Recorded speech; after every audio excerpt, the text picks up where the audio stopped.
Είμαστε στη Βόρεια Εύβοια και αυτή είναι η Κοκκινομηλιά.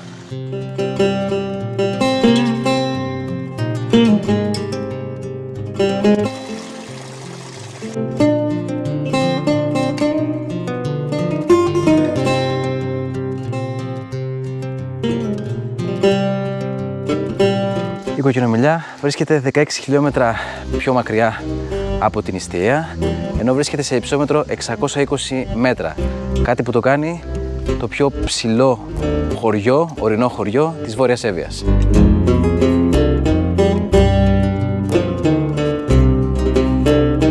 Το σπίτι που υπάρχει πίσω μου είναι του μεγάλου Άγγελου Στέφου, του μεγάλου δημοδιδάσκαλου και του μεγάλου συγγραφέα και ερευνητή.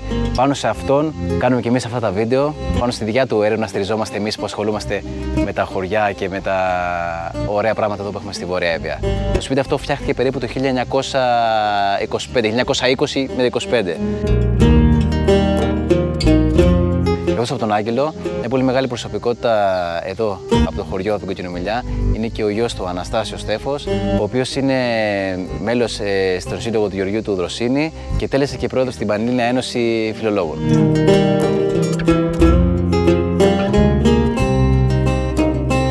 Μια πολύ μεγάλη ακόμα προσωπικότητα εδώ από το χωριό ήταν και ο Κώστας ο Ανάτσελος, Ανατσελόπουλος. Ο παππούς μου ο Κώστας, αδερφός γιαγιάς μου, ο μεγάλος καλλιτέχνης με το κλαρίνο που γύρισε όλο τον κόσμο και όλη την Ελλάδα με τα πανηγύρια του και ακόμα ακούγονται τραγούδια του. Θα κάνουμε όμως εκτενέστερο βίντεο για αυτό το καλλιτέχνη και για τις άλλες προσωπικότητες εδώ του χωριού.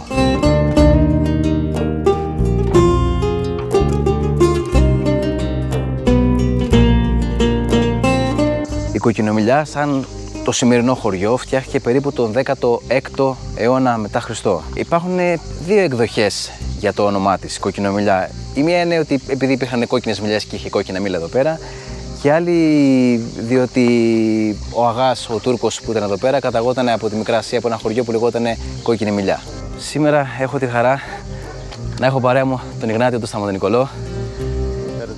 Είναι ταμείας εδώ του Πολιτιστικού Συλλόγου, του Δραστήριου Πολιτιστικού Συλλόγου της Κοκκινομηλιάς και επ' ευκαιρία έχουν και το πανηγύρι σε 2 μέρες στις 20 Ιουλίου, μιας και γιορτάζει το χωριό και θα μας ξαναγήσει και αυτός θα μας πει τα δικά του εδώ για το χωριό.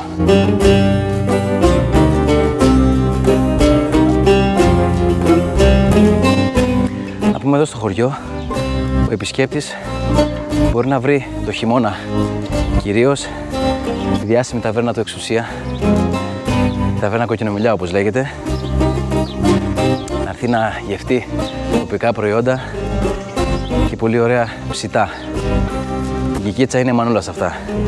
Αλλά τώρα τελευταία δημιουργούνται και κάποια καταλύματα για τον επισκέπτη που θέλει να έρθει εδώ στην Κοκκινομηλιά να περάσει κάποιες μέρες να ξεκουραστεί.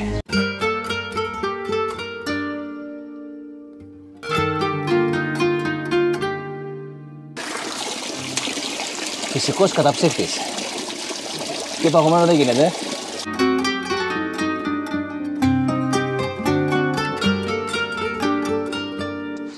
Να αναφέρουμε εδώ ότι όπως πολλά χωριά της Βόρειας Εύβοιας, έτσι και εδώ, το 2021 στις μεγάλες φωτιές, η Κοκκινομηλιά υπέστη πάρα πολλές ζημιές, πάρα πολλά σπίτια κάηκαν, πολλές αποθήκες και δυστυχώς κάηκε και η μεγάλη εκκλησία του χωριού, η οποία θα πάμε σε λίγο να τη δούμε και από κοντά.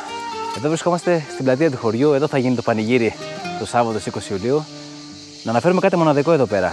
Εδώ η πλατεία είναι μοναδική, διότι ακριβώς από κάτω μας περνάει ένας ποταμός, ο ποταμός Γεράνια. Και υπάρχει από κάτω ακριβώς το ξωτό γεφύρι που έκανε δωρεά ο Γιώργος Σαβέροφ όταν είχε επισκεφθεί εδώ το χωριό τα παλιά χρόνια.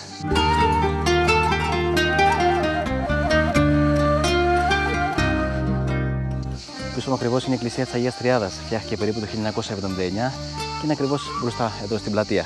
Πάμε, εμείς συνεχίζουμε προς τα κάτω.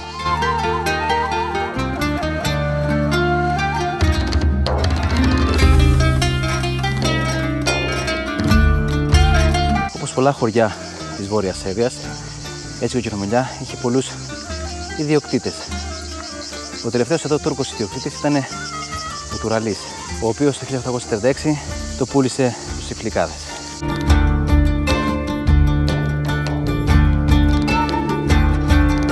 Γεννάτη, βρισκόμαστε εδώ σε ένα πολύ ωραίο σημείο. Είμαστε πάνω από το χωριό ουσιαστικά και το βλέπουμε αμφιθεατρικά. Εδώ μου είχες πει ότι είχε γίνει ένα πολύ έτσι, ένα σκηνικό με έναν αντάρτη. Για πες μου. Ναι, ακριβώς. Το 1948 με τον εμφύλιο ένας αντάρτης προσέγγισε το χωριό για να πάρει τροφές. Γνώριζε κάποιο κάτοικο του χωριού και επειδή πιθανότατα ο κάτοικος είχε άλλες αντιλήψεις, θα το πούμε έτσι, τον σκότωσε τον αντάρτη, εδώ από κάτω. Δημιουργήθηκε μεγάλο πρόβλημα στο χωριό εκείνο το βράδυ. Το σπίτι του ήταν κάπου εδώ, το πίσω μας. Δεν υπάρχει αυτή τη στιγμή, κάηκε.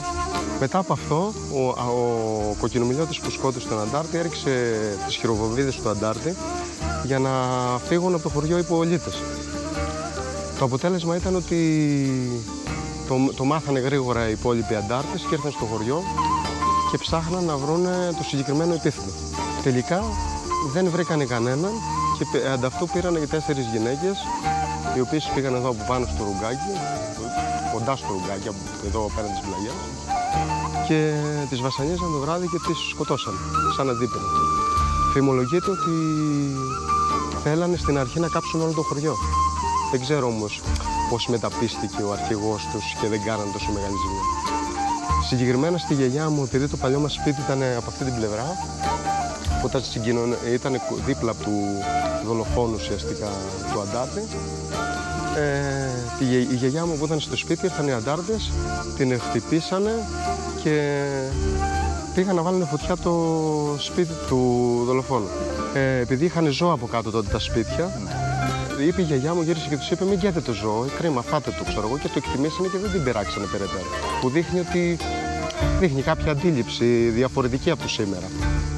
Αυτό σαν ιστορία υπάρχει και διαχέεται. Τώρα λεπτομέρειες άλλες μπορεί να υπάρχουν και πιο πολλές από τις παλιότερες. Αν βρούμε κάποιον, καλό θα είναι να πούμε περισσότερο.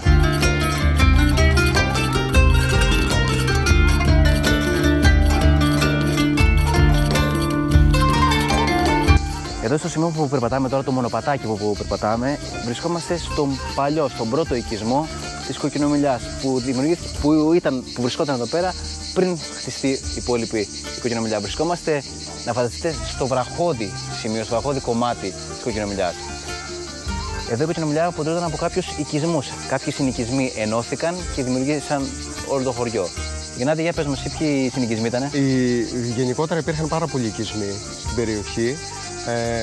Αλλά οι πιο μεγάλοι, οι πιο πολυάριθμοι ήταν η Αγία Παρασκευή, που είναι και εξοκλήση της Κοκκινομιλιάς, το Βαρβαροχώρι, η Μακρευτελιάν, η Πάγκαλ και η βραχώδης πλευρά, όπως προανέφερες, της σημερινής Κοκκινομιλιάς, που είναι από την εκκλησία των Αγίων Ταξιαρχών μέχρι το Μανδράκι πάνω, ψηλά.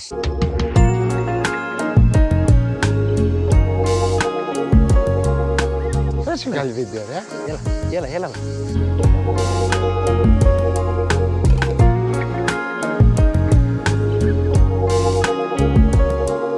Να πούμε εδώ, να προσθέσουμε κάτι στο περιστατικό με τον αντάρτη, να αναφέρουμε ότι το χωριό εκκοινώθηκε για 1 χρόνο.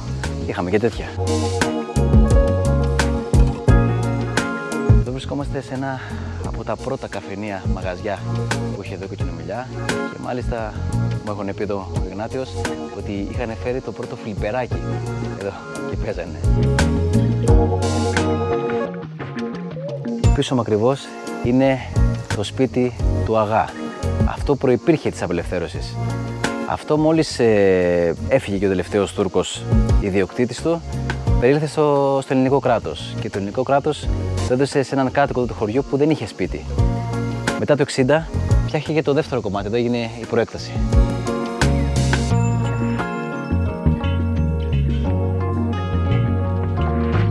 Κοιτάξτε θέα που είχε το σπίτι του Αγά, έτσι. Και εδώ δίπλα υπάρχει ένα παραθυράκι και βλέπει όλη αυτή τη θέα.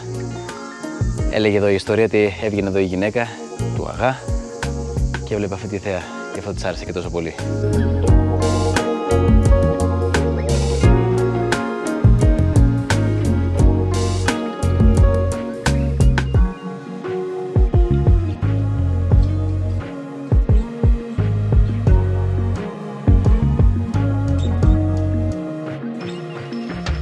πίσω μου είναι η εκκλησία των Αγίων Ταξιορχών.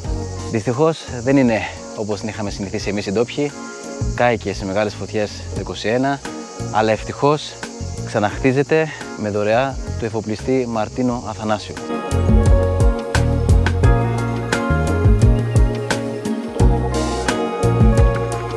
Η εκκλησία, η Άγιοι Ταξιάρχες, χτίστηκε το 1906. Είναι σε ρυθμό βασιλικής, ενώ οι αγιογραφίες που υπήρχαν μέσα ήταν του Αγιορείτη Αγιογράφου Δαμασκηνού. Να πούμε τώρα ότι λέει ο μύθος ότι προϋπήρχε μια μικρότερη εκκλησία στη μέση της τωρινής εκκλησίας και χτίστηκε γύρω-γύρω η καινούργια εκκλησία. Γνάτη, για πες μου λίγο αυτό για τα επίθετα, είναι πολύ ωραίο.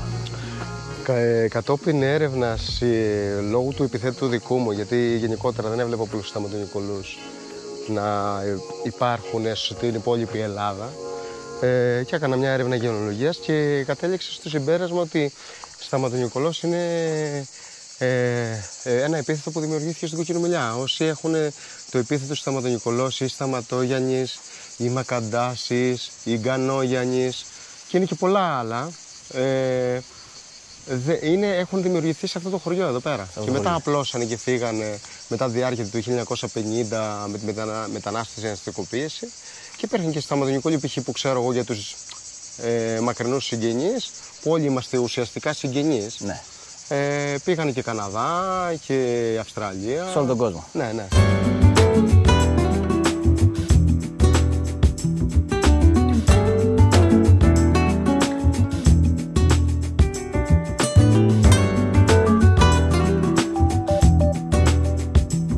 Το ποτάμι Ριάκι που βλέπουμε τώρα είναι τα Γεράνια, είναι το ποτάμι που ξεκινάει πάνω από την πλατεία. Αναφέρουμε εδώ ότι στο χωριό υπήρχαν πάρα πολλά νερά, ορμητικά νερά, γι' αυτό και δεν είναι τυχαίο που υπήρχαν και 3 νερόμυλοι που δουλεύανε με το νερό. Για πες μου, Γνάτη, εδώ οι δρόμοι που περπατάμε έχουν μια ωραία ιστορία. Ναι, ναι. Κατά την δεκαετία του 60 ο τότε κοινοτάρχης Νικόλαος Ανετσελόπουλος έκανε τη διάνοιξη, γιατί η Κοκκινομηλιά, όπως είδες, έχει πολλά καλλιντηρημάκια και είναι δυσπρόσιτη περιοχή λόγω της μεγάλης κλίσης. Και κατάφερε και έκανε τους 3 δρόμους που έχουμε μέσα, τους έκανε διάνοιξη τότε. Είμαστε εμείς σήμερα τυχεροί εδώ και τους περπατάμε.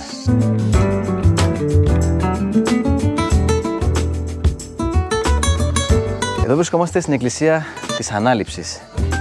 Αυτή η εκκλησία φτιάχτηκε με πολύ γρήγορο τρόπο. Το 1954, εδώ πέρα, οι κάτοικοι της Κοκκινομηλιάς αποφασίσαν μέσα σε ένα βράδυ και χτίσανε το εκκλησάκι που βρίσκεται πίσω μου. Γιατί όμως? Εδώ η τοποθεσία που είμαστε, το εκκλησάκι, βρίσκεται στα σύνορα του δασικού της Κοκκινομηλιάς με τον Γκρινωρίτη. Υπήρχε μια μικρή διαμάχη, μεγάλη διαμάχη, μεταξύ των ιερέων αρχικά, το που θα χτιστεί η εκκλησία, ποιος θα χτίσει πρώτος στην εκκλησία. Και σε ένα βράδυ, όπως είπαμε, οι κάτοικοι της Κοκκινομηλιάς ήρθαν εδώ πέρα και χτίσαν αυτό το πανέμορφο εκκλησάκι της Ανάληψης.